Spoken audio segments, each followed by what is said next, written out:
आखिर क्यों भगवान श्री कृष्ण को प्यारी हैं यह 6 चीजें? तो चलिए जानते हैं। बांसुरी भगवान श्री कृष्ण को अत्यंत प्रिय है क्योंकि बांसुरी में 3 गुण है। पहला, बांसुरी में गांठ नहीं है, जो संकेत देता है कि अपने अंदर किसी भी प्रकार की गांठ मत रखो, यानी मन में बदले की भावना मत रखो। दूसरा, बिना बजाए ये बजती नहीं है, मानो बता रही है कि जब तक ना कहा जाए तब तक मत बोलो। और तीसरा, जब भी बजती है मधुर ही बजती है, जिसका अर्थ हुआ जब भी बोलो मीठा ही बोलो। जब ऐसे गुण किसी में भगवान देखते हैं तो उसे उठाकर अपने होंठों से लगा लेते हैं। ज्योतिष शास्त्र की दृष्टि से देखें तो बांसुरी नकारात्मक ऊर्जा और कालसर्प के प्रभाव को दूर करता है। श्री कृष्ण की कुंडली में भी कालसर्प योग था, इसलिए श्री कृष्ण का बांसुरी से स्नेह है। भगवान श्री कृष्ण को गाय अत्यंत प्रिय है। इसका कारण यह है कि गाय सब कार्यों में उदार तथा समस्त गुणों की खान है। गाय का मूत्र, गोबर, दूध, दही और घी, इन्हें पंचगव्य कहते हैं। मान्यता है कि इनका पान कर लेने से शरीर के भीतर पाप नहीं ठहरता। जो गौ की एक बार प्रदक्षिणा करके उसे प्रणाम करता है, वह सब पापों से मुक्त होकर अक्षय स्वर्ग का सुख भोगता है। मोर को चिर ब्रह्मचर्य युक्त प्राणी समझा जाता है।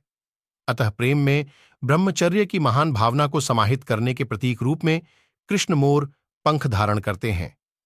मोर मुकुट का गहरा रंग दुख और कठिनाइयों, हल्का रंग सुख शांति और समृद्धि का प्रतीक माना जाता है। यह भी कालसर्प के अशुभ प्रभाव से बचाता है। कमल कीचड़ में उगता है और उससे ही पोषण लेता है, लेकिन हमेशा कीचड़ से अलग ही रहता है। इसलिए कमल पवित्रता का प्रतीक है। इसकी सुंदरता और सुगंध सभी का मन मोहने वाली होती है। साथ ही कमल यह संदेश देता है कि हमें कैसे जीना चाहिए। सांसारिक और आध्यात्मिक जीवन किस प्रकार जिया जाए, इसका सरल तरीका बताता है कमल। कृष्ण को माखन मिश्री बहुत ही प्रिय है। मिश्री का एक महत्वपूर्ण गुण यह है कि जब इसे माखन में मिलाया जाता है तो उसकी मिठास माखन के कण कण में घुल जाती है। माखन के प्रत्येक हिस्से में मिश्री की मिठास समा जाती है। मिश्री युक्त माखन जीवन और व्यवहार में प्रेम को अपनाने का संदेश देता है। यह बताता है कि प्रेम में किसी प्रकार से घुल मिल जाना चाहिए। भगवान के गले में वैजयंती माला है जो कमल के बीजों से बनी है। दरअसल कमल के बीज सख्त होते हैं, कभी टूटते नहीं, सड़ते नहीं, हमेशा चमकदार बने रहते हैं। इसका तात्पर्य है जब तक जीवन है तब तक ऐसे रहो जिससे तुम्हें देखकर कोई दुखी ना हो। दूसरा, यह माला बीज है जिसकी मंजिल होती है भूमि। भगवान कहते हैं जमीन से जुड़े रहो, कितने भी बड़े क्यों न बन जाओ, हमेशा अपने अस्तित्व की असलियत के नजदीक रहो।